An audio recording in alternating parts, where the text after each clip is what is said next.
Hey everybody, today I want to talk about something near and dear to everyone's hearts, and that's your cell phone. Everybody has one, it's never far from you, and you use it all day, every day. Everything from dating to banking to taking selfies and video. I would show you mine right now, except I'm using it to film this video. Because cell phones are such an important part of our lives, I often get asked questions about what are my rights with regard to my cell phone. Can the police look in my phone if they ask to?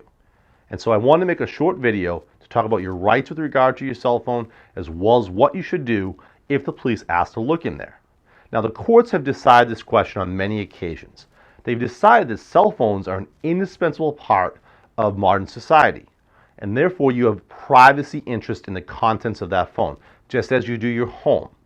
So what the courts have said is that if the police want to look in your phone, there's only a couple different ways they can do it. The first is if they get a search warrant to get into your phone. In order to do that, they have to go to the court, they have to see a judge or a magistrate, present sufficient information in an affidavit that says that they believe there's probable cause to believe that you're involved in some kind of criminal activity, and that evidence of that criminal activity will be found within your cell phone. Then they get a search warrant, and then they can try and search the phone. Now, it's important to understand that even if the police get this warrant to search your phone, that doesn't mean that you have to open it for them. In order to do that, they'd have to take a further step, go back before a judge, and present additional evidence concerning your ability to access the phone before you could ever be forced to open that phone.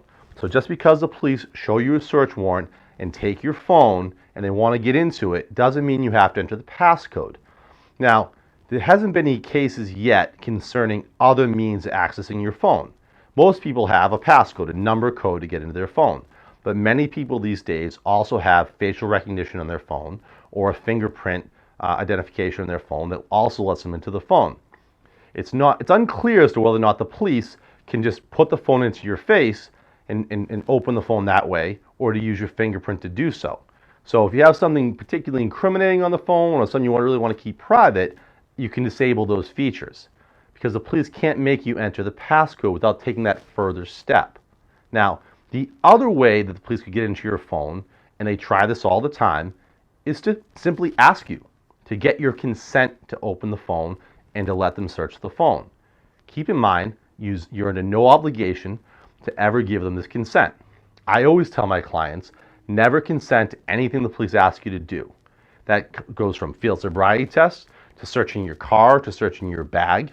You never consent. You never say yes. You make them do their work. Because oftentimes when they're asking your consent, it means they don't have enough evidence to go get that warrant. They're taking the easy way out by asking for your consent. Don't make it easy on them. Don't give them that consent. Do not open that phone.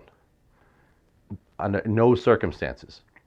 If you have any questions about this, about your privacy rights in your cell phone, your home, your car, please feel free to shoot me an email or give me a call. I'd be happy to speak with you about it.